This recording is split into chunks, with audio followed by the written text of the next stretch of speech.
Right, folks, how's things? We're back here again for another week. It's certainly hotting up now at this stage. Finally, we have the Tailteann Cup semi-finals coming up this weekend with Meath and Antrim and down in Laois, and we have the preliminary quarterfinals coming as well. We get on to the Connacht teams, how they, as Stevie would put it, I'll put it myself, shit the load. But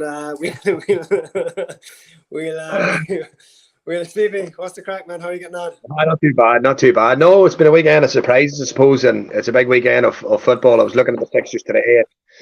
Obviously, the Crow Park have honoured the sort of standalone semi-final on Sunday of the Tailteann, and which I think is important. I think it's important, Yeah. It is unfortunate that the other fixtures have fallen on the same weekend.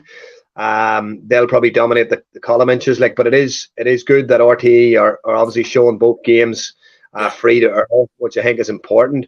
It is at the stage now where you're into the last four. I said in the programme a number of weeks ago, I felt there was only 4 teams could win it. Two of those four teams are left. Meath and Down. But look, Laois and Antrim will obviously fear no one, because look, it's been a competition that's probably thrown up a lot of surprises. A couple of weeks ago, Longford played Down off the park in the first half in Newry and could have been out the gate. If they'd have taken their goal chances, young Fox ran through 1-on-1 and screwed it wide, 5 points up. That would have put them 8 up. 8 would have been a fair degree of a lead to claw back. But listen, Down were very impressive at the weekend, and very, very impressive. Really, really well organised. Obviously, it's a strength of Connor's organisation. Having a team fit and organised is obviously half the battle at any level. And I think Cavan, obviously having lost, a couple of predominant players, particularly Lynch and Smith and guys like that, and maybe guys coming in a wee bit, maybe undercooked as well. It had a major impact, I went down to Belfast on Sunday. I seen Antrim playing against Carlow. It's an Antrim team that have probably found a bit of a lease of life under McEntee in the Tailteann Cup. I don't really buy into it's been a brilliant year, because for me, for a lot of those teams, their year should be split 50-50. First and foremost, for those counties in Division 4 and 3, promotion has to be an absolute priority. It has to be a priority to get out of those lower tiers and compete against better teams. I didn't really think Antrim had that particularly good a league. They finished through the bottom of Division 4. They were well beaten in the Ulster Championship, but they went away after the Ulster Championship and they played challenge games against Donegal, challenge games against Dublin second string. Actually, that night in Newry, I was down actually watching them. And there's some very, very athletic players, some really good footballers. Obviously, the likes of Paddy McBride is still a very, very important player for them. Mark Jordan had a great game on Sunday as well. The one thing that would worry me was they lost their goalkeeper to injury, and they also lost big Connor Stewart, the midfielder, which looked like a really bad injury. Hopefully it's not, but he did seem in a lot of pain. And I think having lost those two, they've also lost Ryan Murray to a cruciate injury. So I think, it's going to be, obviously Meath coming in as heavy favourites on Sunday. And look, without scudding it, Meath and Down would be grossly disappointed if they didn't come out of Sunday with 2 wins, they would be grossly disappointed. It is adding a bit of spice too with McEntee, obviously on the Antrim side, and the level of abuse he did get with Meath. Like, obviously he'd love to get one over on them. I suppose the last year has shown, what a decent job he did with Meath. Obviously, with Meath going into the Tailteann Cup here, McEntee got them to top 8 quarterfinal. I think it was definitely 1 year, if not 2 years. So I thought he was kind of his. Yeah, look, obviously being based in Dublin, you definitely hear the levels of abuse he was getting and his family. So I'm delighted for himself. And look, Antrim, I was a bit surprised the league campaign. But I'm not going to say Meath are going to run away with this here now. I still think it should be a close enough game, shouldn't it? So the thing is, I haven't really seen much of Meath in the Tailteann Cup. I've seen them during the National League, and some of their performances were very, very poor. But they're in the Tailteann Cup, and maybe from a Meath perspective, historically, maybe a lot of Meath people from a snobbish point of view are looking at the Tailteann Cup going, we're Meath, we shouldn't be there. But unfortunately, that's where they're at. That's the level they're at. That's the level Down are at. You know, would I prefer that Down were in a preliminary All Ireland quarter final this weekend? Of course I would. And would every Down supporter? Of course they would. Would Conor Lavery and his management team? Of course they would. But that's the level they're at. So they have to play at the level they're at. And unfortunately, you have to earn the right to play at the next level. And that right can be earned through a number of avenues. It can be earned through promotion, which we failed to do, or it can be earned by reaching a provincial final, which we failed to do, or it can be earned by winning the Tailteann Cup this year. So you're 2 games away from winning the Tailteann Cup, which will automatically give you the Sam Maguire place next year. And in retrospect, would take a lot of pressure off then the league campaign, and because getting to an Ulster final is very, very difficult for a county like Down. Yeah. Very, very difficult. You need a number of variables to go your way. We've seen how far away we are this year with the hammering we took of Armagh, who ultimately didn't even win Ulster in the end. So we are probably a good bit off contesting Ulster senior titles. That's a factual reality for Down. Down supporters maybe, you know, some Down supporters maybe are a bit a bit what I would probably call delusional at times, where they're still living in that sort of glory of the 90s type thing and the romance and the Down way and stuff. Those days are gone, boy, gone, long gone. So it's back to building from the bottom up. And to be fair to Laverty, he has taken a group of under 20s and took an Ulster title 2 years ago. The likes of Owen Murdoch, Ryan McGill, Paddy McCarthy, Danny McGill. You know, Oisin Savage will come into the reckoning next year. Brilliant, fine footballer, playing really well for his club. He's mixed that group in with a sort of sprinkling of sort of what I would call middle tier lads from their experience point of view. The likes of Pierce Laverty, Dan Guinness, those guys who have been around panels for a while and stuff like that, but who are backbone in this now with a serious degree of pace and athleticism. And then obviously their experienced heads, you know, the likes of Rory Mason, who played on Sunday, Bobo Kane in goals, you know, is in his early 30s as well. And those players are obviously, you know, producing a little bit of experience. Obviously, Niall McParlin's injured, but no, Down are building. They're building okay, and it's going to take a couple of years probably. It's not an easy gig. You talked about the abuse that McEntee gets. I know for Laverty, it's difficult for him because obviously he's so attached to Kilcoo. He's so passionate about his club. Still playing, isn't he? Still playing, which, you know, which will probably get spicy as the year goes on, you know, for him. He might need a crash helmet in a few games, I'd say. But on a serious note, you know, the abuse that McEntee got, his family were actually standing beside me on Sunday at the match. I could see them. They were standing. They were very passionate people, obviously, and they were obviously supporting him and supporting Antrim. You know, and people sometimes don't realise, and it is a very, very tough gig, and not everyone wins. And this is the thing. One team will win the Sam Maguire this year, and one team will win the Tailteann Cup, and 30 counties will end up with nothing. So out of 32 counties, you know, there's 30 going to go home with no silverware. And that's important for people to have a bit of perspective. It's important for people to remember the commitment and the dedication that these players put in. And look, I know they're massive rivals of my own county, Armagh, but I was sort of delighted for Kieran McGinney and his management team on Sunday. I thought it was a hugely significant win for them. You know, he's produced and he's developed a really high performance environment there at Armagh. He's got players playing who really want to play for them, you know, and that took time. That took time because they started in Division 3, Enda, and in one of his first couple of years, they were around the bottom of Division 3 after 3 or 4 games, you know, in his first couple of years, and they've come from 3, you know, to 1 now. They've been relegated this year, but they're now contesting at the top table on a regular basis. And listen, that's what it takes. That's what it takes. It takes a sustained period of time. It takes time. That's the big thing, you know, and to make a difference, you need time, you know, and you need a good management team around you, and you need a group of players who are committing for the long term. And listen, it's probably not to be dismissed as well, the importance for these 4 counties to be playing at Croke Park this weekend. The likes of Laois have been there a number of years ago. They were in a Leinster final in 2018. You know, Antrim, I'm not sure the last time Antrim were there, possibly a league final in Division 4. Yeah. Meath have been there quite a bit, but Down haven't been there, you know, in a long time. And a lot of these players haven't been there, you know, and have never played in Croke Park. So it's hugely significant. And that's the only thing that might just factor a little bit more of a balance in these games on Sunday is the Croke Park factor, because it does take time to get used to. And sometimes a lot of players can be overawed with Croke Park, you know. But look, hopefully on Sunday Down will come out the right way in the result. Yeah, so you're going obviously down and Meath obviously for the final there, yeah. Yeah, look, I can't see. I think Laois, even Laois people would be realistic in saying as well that they've probably surpassed their expectations themselves. They didn't get out of Division 4 this year. They were out of the Tailteann Cup. They were actually out of the Tailteann Cup 4.5 minutes in against London, and London were going through. So, Billy Sheehan, to be fair, I was amazed at how far Laois football had fallen at that stage.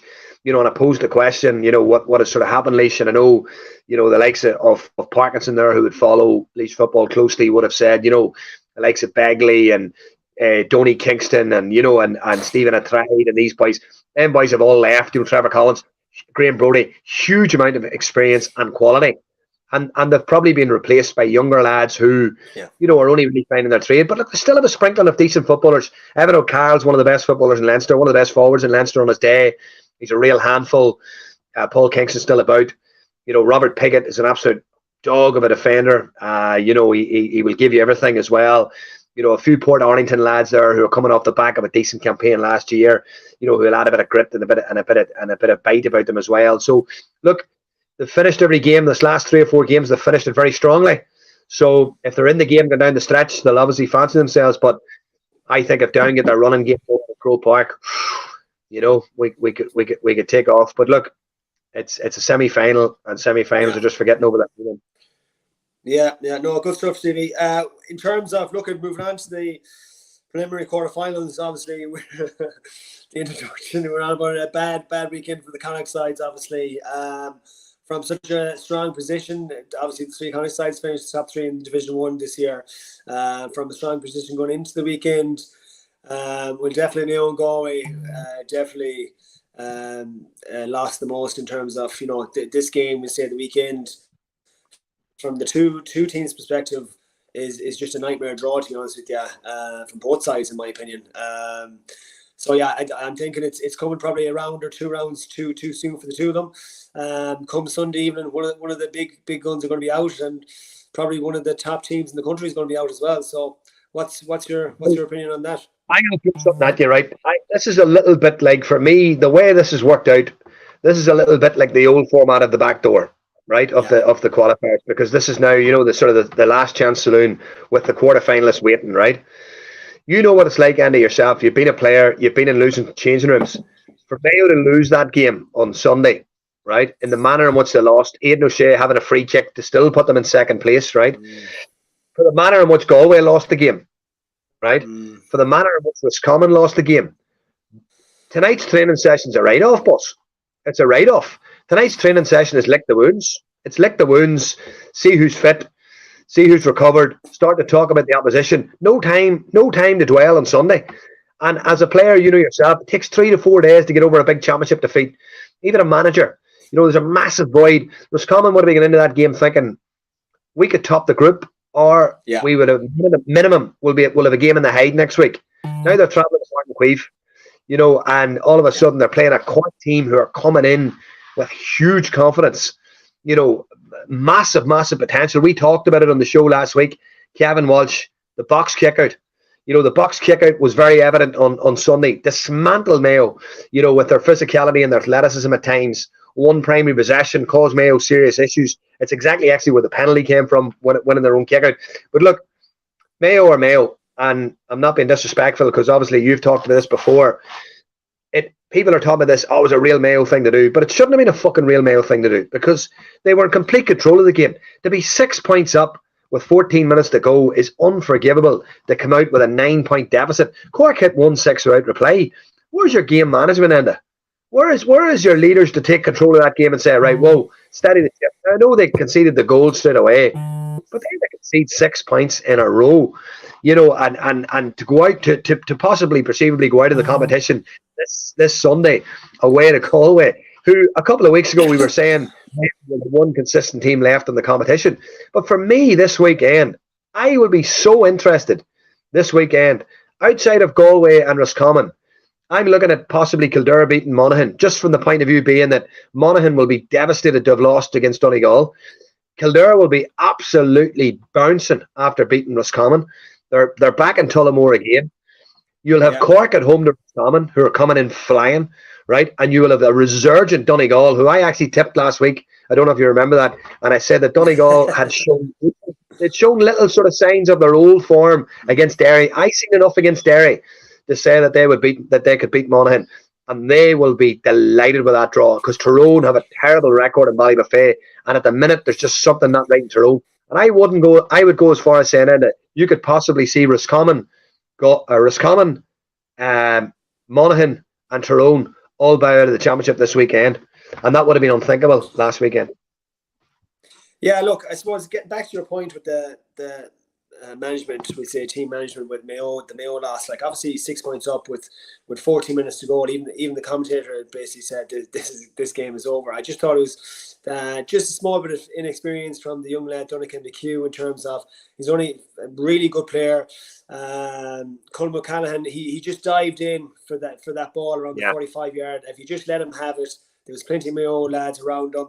And it was just that kind of inexperience that once he turned them on the half turn, the 45 went straight to goal. And again, I think he was the one that fouled him on the way back. And I suppose just that small bit of inexperience. But I wouldn't, after that, Colin Reap gave away a soft one for another point. I think Sharrock came on and scored 1-5, he was unbelievable when he came on. I love to know who was tagging him or what the hell. Obviously, brilliant, and he's been brilliant. He's been brilliant, Stevie, every fucking game he's been on this year. He's finished. The thing I'm gonna say. I wonder would he be as effective from the start. People are talking about this word finishers now. And how important it is to have finishers coming into the game, and he is just ideal. Like his impact has been just mammoth for Cork. And it's something that a team now has to prepare for.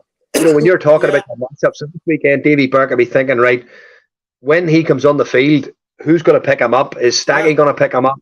Is Davy Murray going to pick him up? Is Richie who's going to pick him up?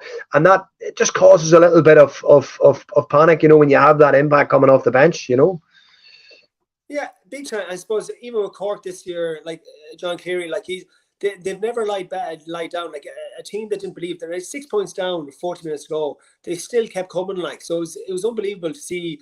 But from a Mayo perspective, it is worrying. Obviously, even with the O'Shea free at the end, like some from the management team should have said to put it over. Like they obviously didn't know the scenario to finish in second place. If you put it over, they would have finished in second place.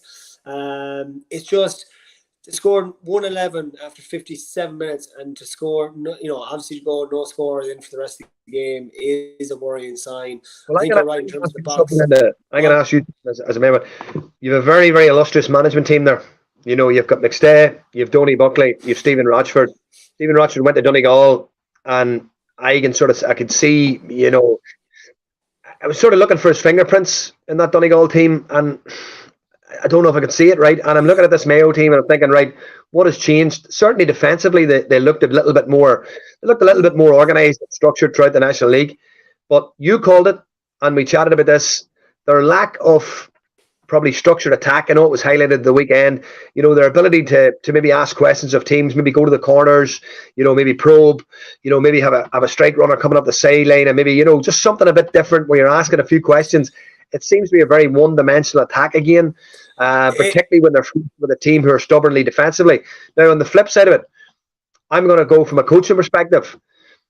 Making an impact in a team takes time. It doesn't take 10 sessions, 12 sessions. It can sometimes take 2 to 3 seasons of building blocks and building layers to your coaching. I think building layers to your coaching is hugely important as a coach, right? You can't just go in and just plant the house. There has to be a foundation, and then the next layer goes on the house, the next layer, and eventually the roof goes on the house. The roof's the last thing to go on, and it's a bit like coaching. When you're coaching a team, you're looking to put the foundations in year 1. You're looking to build the next level in year 2, and then you're looking to put the roof on in year 3. And Kevin Walsh has only been with Cork a short period of time, but I could see a lot of Kevin Walsh's fingerprints on that Cork team, on Sunday. And that is probably why we didn't see the best of Cork in the National League. That's probably why we've seen inconsistent performances, because it takes time. As a coach, it takes time. It takes him time, but I think perfect draw for Cork this weekend. I think they'll come out of Sunday absolutely bouncing. They'll really fancy their chances against Roscommon. And again, the Kevin Walsh factor. He will know Connacht football like the back of his hand. So it's a big blow for Mayo and Roscommon, Yeah, like Roscommon and Cork actually play a very similar style of football in terms of the counter-attack football. They get men back behind the ball. Kevin, look, he went after Mayo's frailties the last day in terms of, it's well known now Mayo struggled to break down the blanket defence, and even as you said there, the box kick out, they went long for a lot of their kick outs. And to be honest with you, Mayo do struggle if 50-50 balls around the middle third in terms of the Enda Smiths really dominated in the first round championship against Roscommon when Mayo played them earlier on in the season. Look, they have really athletic players, but they have Aino's probably the biggest man on that team. He's 6'5", but Matty Ran, he's about he's 6'3". He's not known for his massive fielding ability. Jordan Flynn is 6'1". Fionn McDonough wasn't on. He's 6'1". So they don't have Jim O'Connor 6'1". They're all athletic greyhounds that will cover ground, and obviously in Croker that's what you want. But look, I'm worried going into Salthill now. The next day, Galway will bring the exact same game plan as Cork did. Gleeson likes to go long with his kick out, and they'll pack the defence, and Mayo will have to break them down. And look at obviously I don't know what the situation with Comer and Dylan McHugh is in terms of they didn't line out against Armagh. So look at if Comer's missing, he's a huge loss. Obviously, he's obviously a pivotal. He's a linchpin, and he's obviously a focal point up in that attack at 14. But Shane Walsh too seems to be firing on all cylinders. So his form is slightly dipped. So it's hard to know how to call this, Steve. To be honest with you, I think Mayo have probably got a little bit lucky in the fact that Galway have Sean Kelly left the game in a boot and on crutches on Sunday. Comer, as you say, not fully fit. Shane Walsh, his last memory on Sunday will be screwing that free kick high in the air. Football's a game of confidence. Football's a game of confidence, and no matter what anybody says, no matter how good a footballer you are, if you're coming off the back of having played well, he's coming off the back of a game where he hasn't played overly well. He's missed a penalty. Yeah. He's missed a free. They finished second in the group and ended up with a game against Mayo. Now, that's the big thing for me, is who recovers the quickest. And the team who recovers the quickest physically and mentally will win this game on Sunday. No time for fucking licking your wounds. You've got to go in, and maybe the Salthill factor, the home advantage, the fact that Mayo will have to maybe travel on Sunday, just small little factors. Those are small gains for Galway. But I think it all hinges on who is going to be fit and who's going to be available.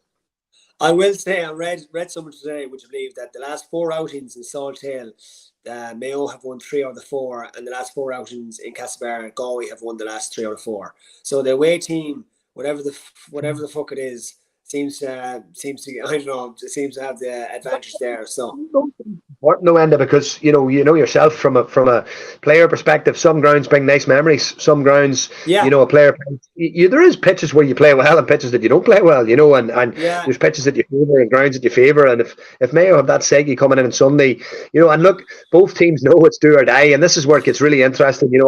I was sort of perceiving that the groups might have went the way I was thinking, and I was thinking, well, mightn't have too many juicy ties until at least maybe the semi-final. But by the looks of it now, we're going to have some really, really attractive ties this weekend with a huge amount at stake, because you could be perceivably get into an All-Ireland quarter-final with 2 of the most talked-up teams, heading out of the competition, and the Roscommon team who finished 3rd in Division 1.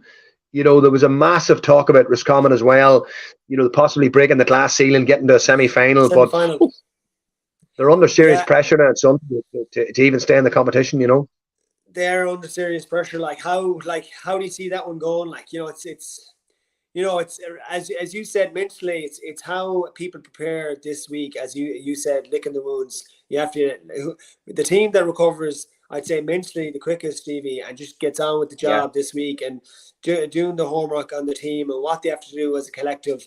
Obviously, Roscommon are coming off the back of that result, which is very disappointing. Cork are obviously coming back off a result. It's fucking they're flying now. So it's look at as you said there, Roscommon. You always hear Roscommon, they want to get to run on in the semi-final. Davy has put in some really good foundations this year. But look, I still wouldn't write Roscommon off here. Look at Mayo had that game 6 points up. If they just fucking managed it well for the next 5 minutes, they should have closed that game out. So look, if Roscommon recover well here, I still tip them, to be honest with you.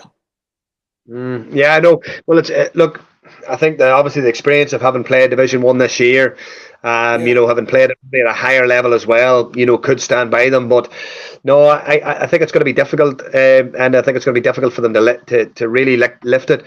Like you're talking about Sunday to Saturday turnaround. It's only 6 days. It's only 6 days. And I can imagine going to training tonight as a Cork player, ball moving sharp, everyone buzzing, everyone fit, everyone dying to play on Saturday, really coming in on a massive high. The camaraderie, the banter was coming in, licking their wounds, thinking, geez, like, how do we throw that away? How do we throw that away? A point would have been good enough, and we would have been home to Monaghan in the Hyde. What a massive opportunity to reach an All-Ireland quarter-final, and that's the thing for me. I think the psychological impact of the defeat, this is the point I was actually going to make at the start to you. If you think back to the old system, do you remember the team that lost the provincial final on the Sunday? We're out again the following weekend. They very seldom won. The mad stat floating about, like in 37 games, only 3 had something like that. That were beaten in a provincial final and had to play a winning qualifier. So this is the flip now. There's a beaten team coming in, playing a team who's just won. And the only game that both teams are coming in with a defeat is Galway and Mayo. And that technically is probably the hardest game to call. But I have a funny feeling that the other 3 games are going to go the way of the team with momentum. And I fancy Cork this weekend. You fancy Cork? I do. And you fancy Kildare as well against Monaghan?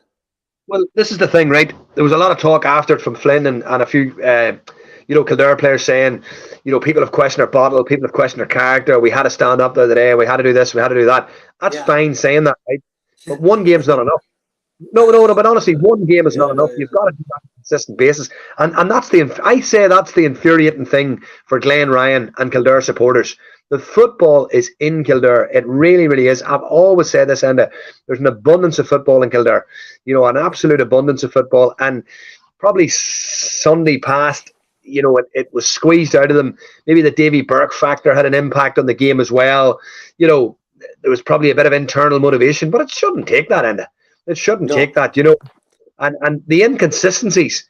Draw away to Sligo, in a game they probably should have lost, hammered by Dublin, and then to go out and produced, the performance of the season from them this year, to beat Roscommon. So, it is just, unfortunately for me, it's probably a trust thing as well. Can they be trusted this week to back it up? I don't know. But certainly at home to Monaghan, it is massive opportunity for Kildare to be in an All-Ireland quarter-final. Massive opportunity. Yeah, special mention to Kevin Feely, the last score of the game. Some mark and some free from near enough the sideline with his so-called weaker side. One wee thing I would say. I don't like the mark rule. Okay, I don't like it. It's sort of bullshit 15-meter, 20-meter pass that's popped there. I don't like that, right? But on Sunday, okay, you could perceivably argue he earned his mark, but the rule's 15 seconds. The rule's 15 seconds. He took 26 seconds to hit the free or to hit the mark. So technically speaking, the ball should have been hopped and the score should have been disallowed. And that's the infuriating thing about these rules. There's no consistent enforcement of these rules. And like 26, 27 seconds. You're not talking about 17 seconds. You're talking about 11 seconds more. That's something that sort of annoys me a little bit, that there should have been a lot more made of that, actually, I will play devil's advocate from a forward, we'll say, corner forward's side here in terms of when you have so many men back, we say if you do, without the marks, Stevie, I agree with you, by the way. I think the 15-yard bullshit, the couple of marks you saw the last year, Roscommon Kildare was really good on actually inside the 21-yard line. It was about a 30-yard ball inside, and there was 2 particularly really well. He had to earn it. With the blanket defenses in the past, you'd get the ball and there'd be fucking 2 or 3 men around you, and it's very hard to, that you might get dispossessed and they'd be fucking roaring your face this is obviously just from a corner forward's perspective. You'd be delighted with yourself. You got the mark, a free shot and goal. You'd be telling them to fuck off, basically. Do you know what I mean? So that's from a. I do get it though, in terms of this fucking poxy 15-meter ball, and the play has been stopped and a stop start. And I know Davy Burke was saying about it's cutting out goal chances as well. The instinct is being drawn out of the forwards now, where they catch the ball and automatically they stop instead of going straight for goal. Again, a couple of tweaks maybe in terms of maybe if they try to mark inside the 21-yard line, as you said, earning the mark like that. Definitely, I agree with you in terms of, just outside the 45-yard line and you're just popping at 15 yards and then it's a fucking mark. It's bullshit. Like, so look at another tweak for them during the winter months. But look at going forward. Look, we have to talk about Tyrone here. Like, it's look, and especially mentioned too for Darren Canavan, 10 points the weekend. Yep. He even his solo reminds me of Peter. Like his, it's just the way he jinks and the way he fucking carries the ball. Like it's carbon copy. Honest to God. Like, so, I thought, look, they're lucky against Westmeath. Before I forget, I thought it was quite funny on the Sunday game on Sunday night when Canavan was doing the analysis. He never picked anything positive. He picked out Dara doing something negative, and I think he could have done this a bit better, and I was a real fun one. Look, you had a decent game, but you can work on this, Yeah. I thought it was classic. I would say that plaudits and pats in the back are fucking earned in the Canavan household. I'd say, come back to me when you he's Celtic crosses your fella. Yeah. But like his look, he's 2 feet, man. He's brilliant to watch. I have to say, he's a superb footballer. Jesus, he's probably his best game the weekend for a Tyrone jersey. Sorry, what? Tyrone of good footballers, and I always was a huge admirer of Tyrone's ability to retain the ball. Their flexibility from the point of view being that, even from corner back to corner forward, every player was comfortable in possession. You go back to those teams in the noughties where Ryan McManaman was as gifted keeping good scoreless as he was driving forward and kicking a point himself. Tyrone have never really changed from that perspective. They've got a huge degree of good ball players within their squad. They've got fantastic football talent. Their club championship is one of the most competitive club championships in Ireland. There's the guts of 9 to 10 teams can win it every year. There's very few club championships like that in Ireland. There's a tendency maybe that 2 or 3 big clubs that tend to dominate most club championships, but in Tyrone there is the guts of maybe 10, 11 clubs that will believe every year they can win it. That can only make your club football competitive, which in turn can only make your county football healthy as well, because the players are playing at a very, very high level of competitiveness at club level. But I just think, Enda, to be honest with you, there's something just missing at the minute with Tyrone. Like to concede 18 points to Westmeath would be a concern. I'm not taking anything away from Westmeath or Desi Dolan, but they couldn't get out of Division 3 this year. Westmeath finished 4th in Division 3. In my honest opinion, after winning the Tailteann Cup last year, Westmeath's priority should have been to get out of Division 3.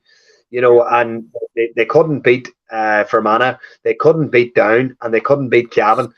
And for me, they went in and put up a spirited performance against Armagh. They were then beaten by a lackluster Galway by 10 points at home, and then they got the draw against Tyrone and Breffni, but Tyrone obviously had opportunities to push on. I thought that the turning point of the game for me, from a Tyrone perspective, was when they were 3 points up and big Enda Kilpatrick went through and was absolutely saved to the ground. For me, it's a black card, one, and second, it's a clear goal scoring opportunity. So I don't know what the consistency of the rules are or what the rules are, but it just seems to be a complete, minefield, the rules at the minute. And I think the GA rules are too complicated in general, Clear. But that was like in the rule book, that is a clear black card. Like there's no ambiguity there, Stevie. Like there's none. Like he's going through a goal, he stopped him. Goal scoring opportunity inside the 21. So technically, for me, it's a goal scoring opportunity inside the 21. So therefore, technically, it's a penalty. And this was the whole big debate at the Cork Kerry game last weekend. If Tyrone hit the net there, they're 6 points up. It's game over. And the game turns. Like, but Heslin missed a free at the end. And to be fair, that would have put Tyrone out. That actually would have put Tyrone out. Which shows you the vulnerability of where Tyrone are. But I did say last week in the show, and I said, I don't know if you remember this, I said there's a Tyrone and Armagh or Donegal just waiting to slide through, come with a bit of momentum, and maybe possibly that win last Sunday for Armagh. They might be the team now sitting in a quarter final that might just fancy their chances of really, really driving on this year. To get to an All-Ireland semi-final is progress for McGeeney. It obviously is huge progress, because obviously they got their quarter final last year. To get to a semi-final will be fucking huge for them. And they'll look at Galway last year and they'll think, we can emulate that. We could get close. But I don't know about Tyrone this weekend, and I'm going to be totally honest. I have a funny inkling that Fortress Ballybuffet, Donegal they seem to have a wee bit of momentum back again. Maybe just things have settled behind the scenes. They appointed a new strength and conditioning coach 2 to 3 weeks before the down game. They've obviously got a bit of conditioning work done. They've got a bit of fitness work done, and they've won 2 of their last 3 games. They've won away to Clare, and they've won in a neutral venue against Monaghan. Against Monaghan. And listen, their performance against Derry, and it wasn't as bad as people think. Like, I know Derry won by 5 in the end, but I felt that they'd showed sort of just small green shoots against Derry, that they were just coming back to a little bit of form. So that they'll really, really fancy their chances this weekend. And I'd say they'll quietly be confident with the draw. Quietly confident. So I think we're in agreement with the 4 preliminary quarterfinals. The only one we're at opposite ends there is I'm going to go for Scammon, you're going for Cork. I think you're saying Mayo will just edge Galway. I think they'll just edge them if the boys are out. It's going to be that tight that it could go the whole way. There could be a draw. There could be a draw on Salthill. I wouldn't rule out a draw on Salthill. I wouldn't rule out extra time, and I wouldn't rule out penalty. I wouldn't rule out penalty. It'd be a typical Mayo thing, actually. It would be a typical Mayo Galway thing. Who's got the more soccer men then? Yeah. And you're saying Donegal. You're saying Donegal and Kildare. You're saying Kildare. A small inkling for the 3 teams that won last weekend. Yeah, I have. Yeah. No, I agree. I agree. Momentum in sport is huge, and with the 6-day turnaround, very, very hard. Very, very hard. Yeah. I'll go for a scammer for the crack. We'll see. I'm sticking with Davey. I think Davey has one big one in him. He'll get them revved up again. And just we say the group winners. Just discuss them, Steve, in terms of big winners. Obviously, Armagh, Kerry, Dublin, Derry. Obviously, look at the Armagh result was huge. I had a draw down for that, to be honest with you. It was actually obviously very close, but as you said there, will Armagh? There was a bit of stick handed out, there was a wee bit of stick handed out, about the way Armagh celebrated, after the game, when the final whistle went. But you've got to remember that's one of the most significant wins that they've had in the championship under Kieran McGeeney, to go to Carrick and Shannon, which was close to a home venue for Galway. It's in Connacht, it's a venue. So they've gone into Connacht. They've beaten Galway, who were tipped as huge All-Ireland contenders, having lost narrow games in the National League to Galway, to Kerry. That was a huge result for them, psychologically as well. I think psychologically the group believe now. That's the fucking thing, Enda. You know yourself, you can talk all you want and you can tell players how close they are, how fucking great they are, but until they actually get one of those narrow wins against a big team, that's when the belief starts to really grow. And listen, they'll cook nicely now for 2 weeks, and they're getting Rain O'Neill coming back into their panel another few weeks to get guys fit as well, who are on the fringes. And I'll tell you what, no one will want to play them. Isn't it gas though? As in, you're sitting there getting stick for celebrating too much. They have, because of that result, they tapped the fucking group. They have a home quarterfinal. The Tailteann's different. No, the Sam games are all in Croker. The quarters are all in Croker. And they're all in Croker. Okay. But the Tailteann quarter at home. But even obviously to get the week off, as Desi Dolan mentioned after the game, 3 weeks in a row here, he's on about player welfare, and his creek would be just get rid of the fucking third place team. Why are you shaking the head there? Actually, 3 games in 4 weeks, that's mad. That's what players want. That's what players want. That's what players want. Yeah. Well, I suppose sitting around for 7 or 8 weeks waiting in 3 games, they want to be playing on a week-to-week basis. I'd assume though, from a management point of view, it's a fucking nightmare. And you're trying to prepare. We say go with Mayo here now, or any of them preliminary quarterfinals. Then the management boys have 2 nights to prepare for that game, which is tough. Players, don't get me wrong, players love it, but the management. Well, the only thing is, from a management perspective at this stage here now, there's very little that those management teams won't know about each other. Pretty quickly, the access to video analysis, the access to data and stats, is pretty open now, and it's not like the old days where you sort of had, have you a DVD of them or have you got a video of them? all those videos, and they are like, and listen, there'll be a bit of conversations and there'll be a bit of two-way street. I'm sure the Roscommon stats team will be on to Mayo stats team, and there'll be a bit of, look, you do us a favour here. If you need anything down the line, we'll do you a favour. I'm sure that Cork will be on to Kildare, telling Kildare, look, if you give us a bit of info here on Roscommon, and that's the way these things work. Your stats men behind the scenes, coaches make phone calls, have chats, and straight away when the draw was made Monday morning, straight away those videos have been looked at lunchtime.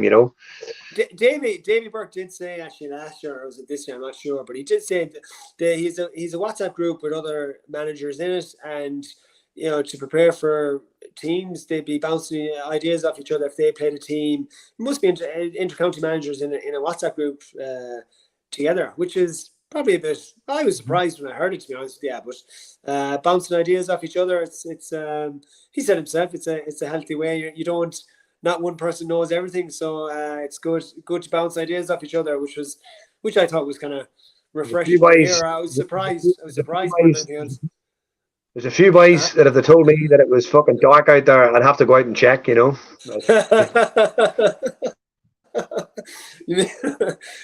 JB. Trust is an issue I sense here. Look, it's my obviously my pick to go out in the quarterfinal had a great result the weekend, and I got a bit of abuse on Twitter about it. Kerry, they still haven't got past the quarterfinal here, by the way. Huh? You got a wee bit of stick, but I thought you would have been going the other way and trying to ignite Mayo, but you've ignited Kerry now. Apparently there was a picture.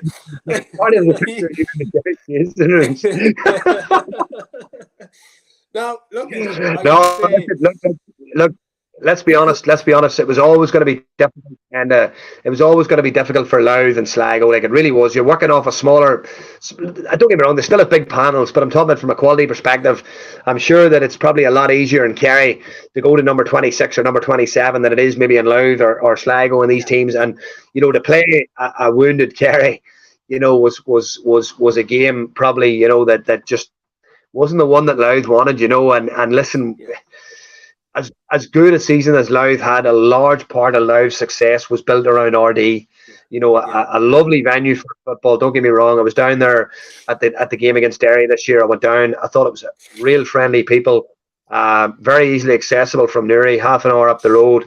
Fantastic club, St Mary's.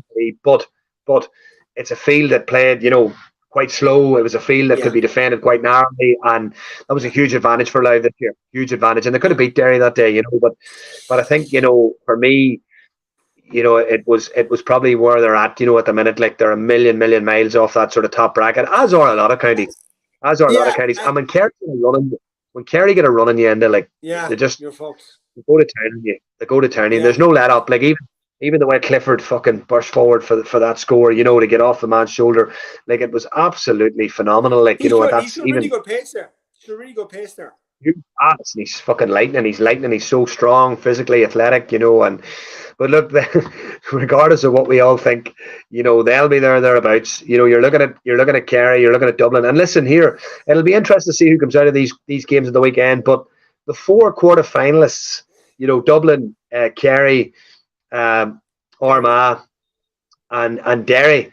Yeah. I wouldn't rule those 4 out of contesting the semi-finals. Those 4 that are already in the quarter final now, and we could be faced with a Derry Armagh repeat of the Ulster final in the semi-finals, because they've abandoned the draw, haven't they? There's no more Connacht plays Ulster or anything like that. That's gone now. So it's an open draw. Oh, sorry. I'm assuming it is. Yeah. I'm assuming it is. It has to be. It's an open draw for the quarters and semis now, isn't it? It has to be. It has to be. The 4 teams are obviously seeded: Dublin, Kerry, Armagh, and Derry. But it has to be an open draw for the semi-final, because the provincials are defunct. So that you can't be Ulster versus Munster or whatever. It can't be that. So it'll be interesting to see. I'm still looking, like, even from a Kerry's perspective, I'm going to harp on here. Like they still haven't played. Like they, don't get me wrong, as you said there, they put away the weaker teams like no other. Like, in terms of they really, as you said there, once they get a run, they will absolutely go to town. But look at obviously the Mayo result, the Cork results, the league campaign. I still wouldn't rule out if they got it. It depends what team they get. in the quarter final here. I'd be look at against a top team. If they beat a top team in the quarter final, well then fair enough. I am wrong, but it'll be look at. I'd be interested. Look, I saw again Dublin. Obviously, that killer instinct is coming back to them. I saw them against Kildare. Obviously, Sligo are a weaker team. And they look at Colin Pasquale played very well for them. Their benches, the 3 or 4 good lads coming off the bench now. Cormac Costa was missing as well, and again they're going to be obviously look at they're my pick for the All-Ireland. I think that Mayo was coming off the bench as well. Harry Small started like they've just McCaffrey as well to come back like they. Look, I think there could be just one more All-Ireland in this group, and I think they'll be gone for a few years. But I'm totally not sure. I'll tell you why I'm not sure. I just think if they come up against a really, really well organised team like Derry, for example, defensively, or Galway, someone like that who are really, really organised, I think they have a lot of players at the minute who are just maybe not as in sync and as systematic as the previous group. Were under Jim Gavin, and I still think they make some fucking sort of mad fuck decisions at times end on the ball. They really do. They take some wild options at times. Now, don't get me wrong, they put Sligo, away quite comfortably on Sunday. But you cannot read anything into that, and the only thing it'll probably allow them to do is maybe train hard this week again, and prepare obviously then for a quarter final. But look, Dublin and Croke Park can never be ruled out. But again, they've shown glimpses of inconsistencies as well this year, Enda, and I know they had that blip against Roscommon, the bounce back against Kildare, but it's hard to know really and truly where they're at until we see the quarter final. I think after the quarter final, go on ahead. The more you're talking there, the more I'm sensing you could be going for a Derry All-Ireland champions. 100%. I'm going for Sam to come back over the border. Seriously. No, I just have a funny feeling. That there's going to be and it'll send the nation into fucking meltdown when a team Munster wins it. All this, the negativity that surrounds Ulster teams.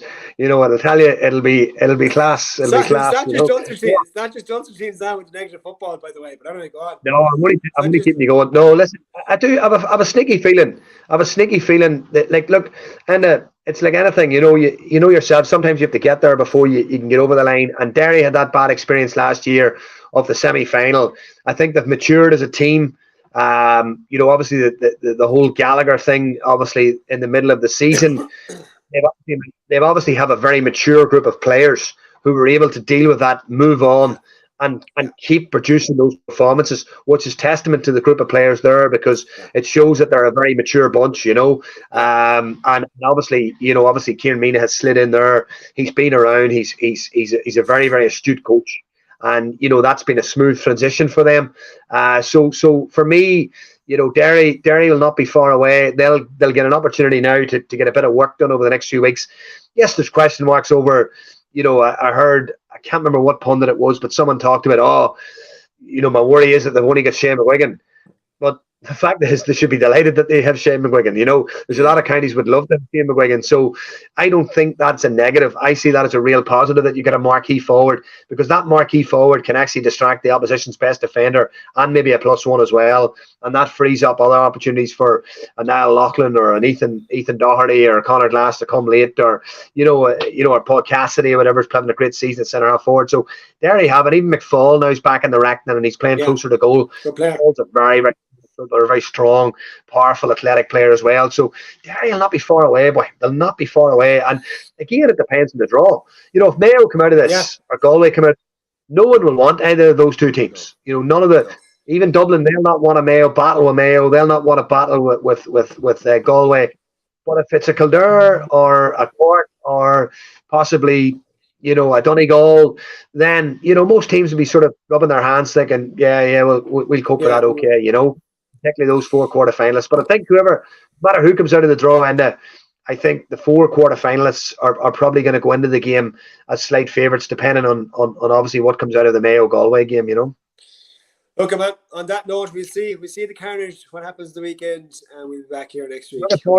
Looking forward. Cheers, man. Chat to you, Go chat, man. Thanks, cheers, bud. Bye.